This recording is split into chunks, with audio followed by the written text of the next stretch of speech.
கன்னிராசி மைனஸ் சனி பெயர்ச்சி 2026 முக்கிய விவரங்கள். பெயர்ச்சி தேதி மார்ச் 6, 2026. பெயர்ச்சி. சனி பகவான் கும்ப ராசியிலிருந்து மீன ராசிக்கு, உங்கள் ராசிக்கு 7ஆம் இடம் பெயர்கிறார். நிலை. கடந்த 2.5 ஆண்டுகளாக உங்கள் ராசிக்கு 6 இல் முழு நற்பலன் இருந்த சனி பகவான் இப்போது 7ஆம் இடமான களத்திரஸ்தானத்திற்கு வருகிறார். கண்டச்சனி மைனஸ் நீங்கள் எதிர்பார்க்க வேண்டியவை. 7இல் சனி அமர்வதை கண்டச்சனி என்பார்கள். இது பெரும்பாலும் உறவுகள் மற்றும் கூட்டணிகளில் மாற்றங்களை ஏற்படுத்தும். 1. தொழில் மற்றும் உத்தியோகம் கரியர். கூட்டுத் தொழில் பார்ட்னர்ஷிப் தொழில் கூட்டாளிகளுடன் சிறு கருத்து வேறுபாடுகள் வரலாம். புதிய ஒப்பந்தங்களில் கையெழுத்திடும் முன் ஆவணங்களை சரியாக சரிபார்க்கவும். வேலைப்பளு.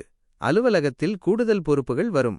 உழைப்பு அதிகமாகவும் அதற்கேற்ற பலன் சற்று தாமதமாகவும் கிடைக்கலாம். நிதானம் மேலதிகாரிகளிடம் பேசும்போது நிதானத்தை கடைபிடிக்கவும்.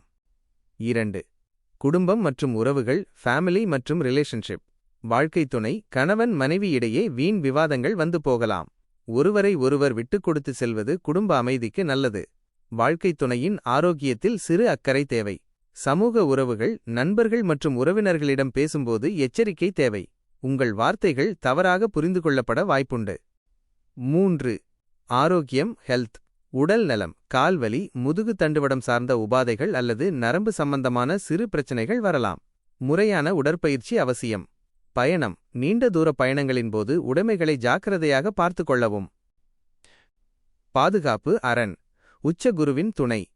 மார்ச் மாதம் கண்டச்சனி தொடங்கினாலும் ஜூன் 2ஆம் தேதி முதல் குரு பகவான் 11ஆம் இடத்தில் உச்சம் பெறுவதால் சனியின் கெடுபலன்கள் உங்களை பெரிய அளவில் பாதிக்காது.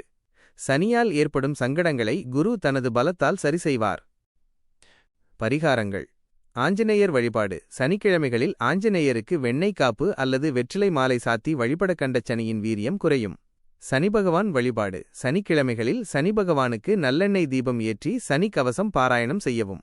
தானம். உடல் ஊனமுற்றவர்களுக்கு அல்லது துப்புரவு தொழிலாளர்களுக்கு உங்களால் முடிந்த உதவிகளை செய்வது சனியின் அருளை பெற்றுத்தரும்.